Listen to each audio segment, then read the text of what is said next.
voltamos, graças a Deus, para falar da parte 2 do nosso estudo. Nós acabamos de evidenciar como é o segundo objetivo da lição, falando sobre o primeiro objetivo da lição, evidenciar as virtudes de Salomão. Então, as virtudes são essas, né, que a gente acabou de citar. Agora, também a lição, no segundo objetivo, diz assim: destacar o comportamento orgulhoso no fim de sua vida.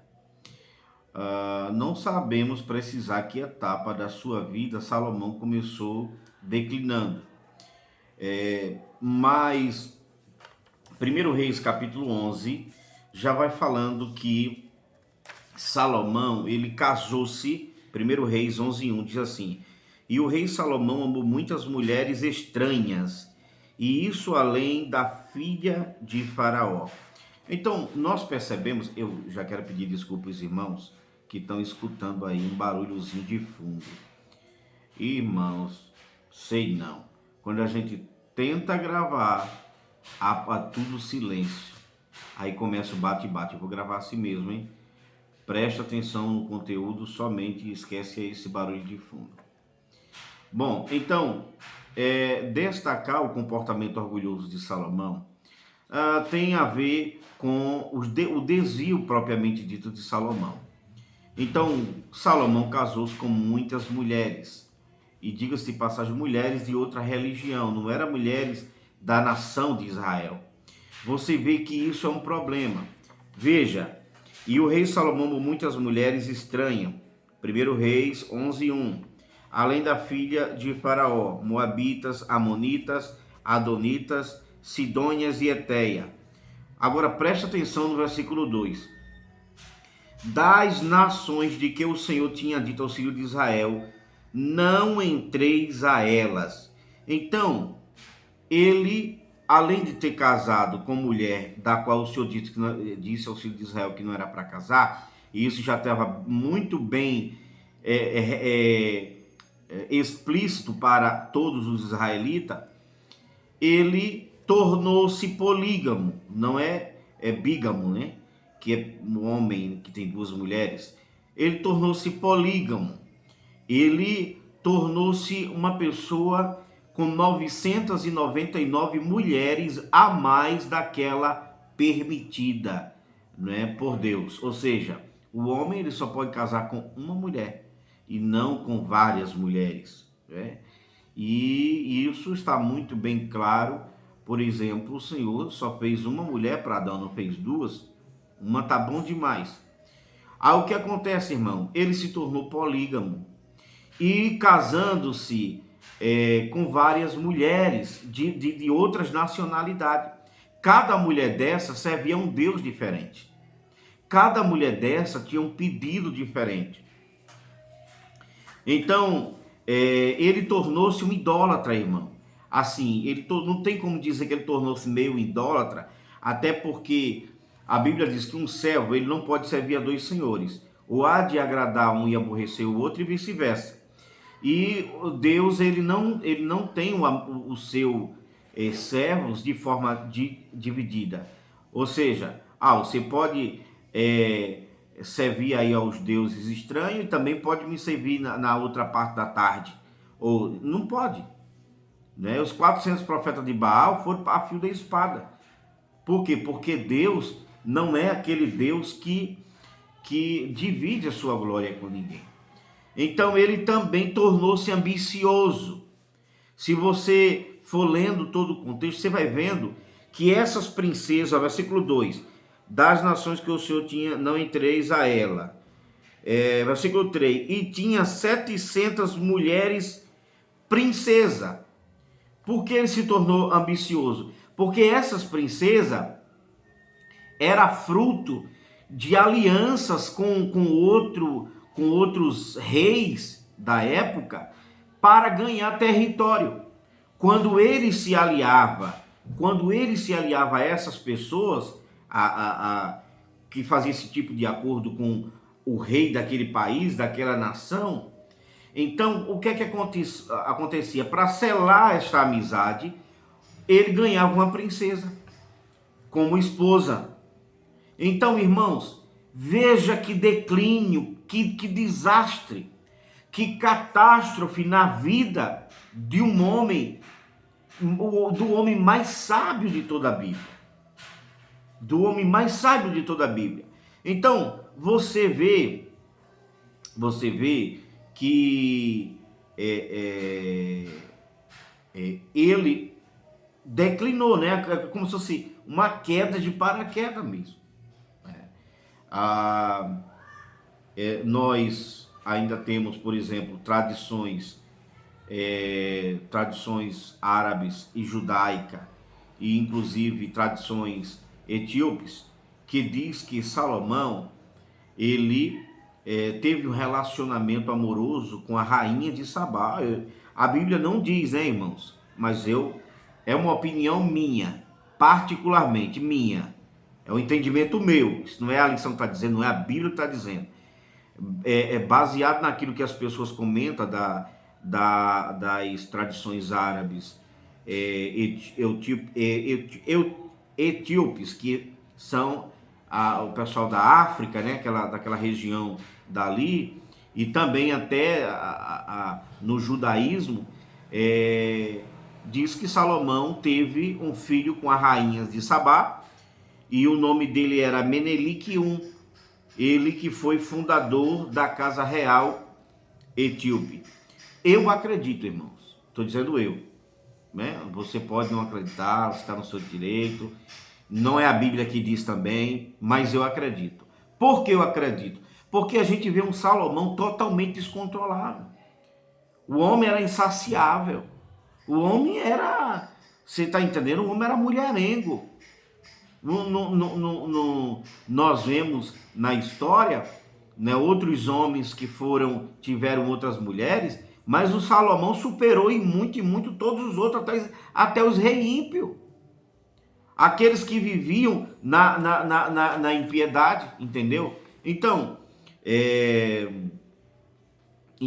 ele começa nesse declínio por causa que as mulheres, suas mulheres queriam adorar o seu Deus, e ele apoiava o pecado das mulheres, que ele poderia dizer não, e se ele dissesse não, era não, entendeu? Qualquer mulher daquela época queria estar com o homem mais sábio, você está entendendo? Qualquer mulher queria estar do lado daquele homem que era admirado por todo mundo.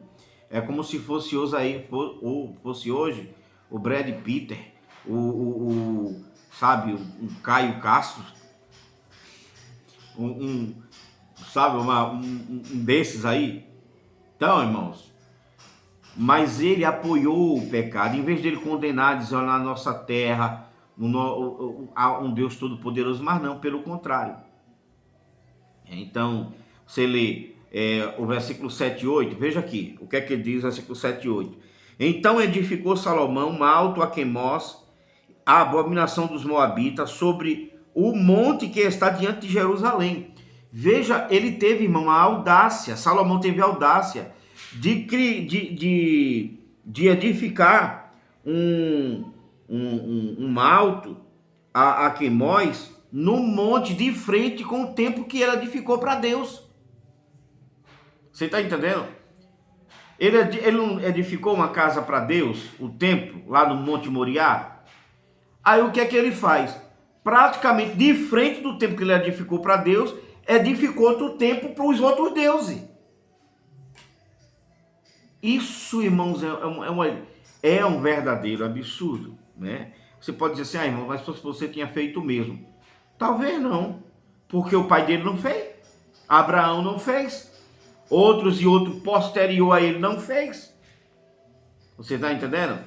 Então Salomão, ele é aquele cara que a gente admira, mas ao mesmo tempo a gente vê a palhaçada que ele fez como o homem mais sábio do mundo. Então veja, versículo 8. E assim fez para com todas as mulheres estrangeiras, as quais queimavam incenso e sacrificava ao seu Deus. Pelo que o Senhor indignou contra Salomão, porquanto desviara o seu coração do Senhor, Deus de Israel, a qual 2 vezes lhe aparecera acerca desta matéria. Bom, é por causa disso que muita gente diz que Salomão perdeu a salvação. E você poderia até questionar também, mas Eliseu, o senhor acha que Salomão perdeu a salvação? Irmãos, segundo Samuel, capítulo 7, fala sobre algo interessante. Vê o que é que diz aqui, segundo Samuel, capítulo 7, versículo, deixa eu ver aqui, do 12 ao 17. Vê, isso aqui foi antes de Salomão entrar no trono, né? Subir ao trono. Aí diz, quando os teus dias forem completos, o Senhor falando para Davi, ainda em vida. Quando os teus dias forem completos e vier a dormir com os teus pais, então farei levantar depois de ti a tua semente, que procederá de ti, e estabelecerei o seu reino. Este edificará uma casa a meu nome, no caso este era o Salomão, e confirmarei o trono do seu reino para sempre. Eu lhe serei por pai e ele me será por filho. E se vier a transgredir, castigá-lo-ei com vara de homens e com açoite de filho de homens. Mas a minha bondade se não apartará dele, como a tirei de Saul, a quem tirei diante de ti. Então veja, Saul, a gente sabe que o comportamento último dele demonstra uma pessoa que perdeu a salvação.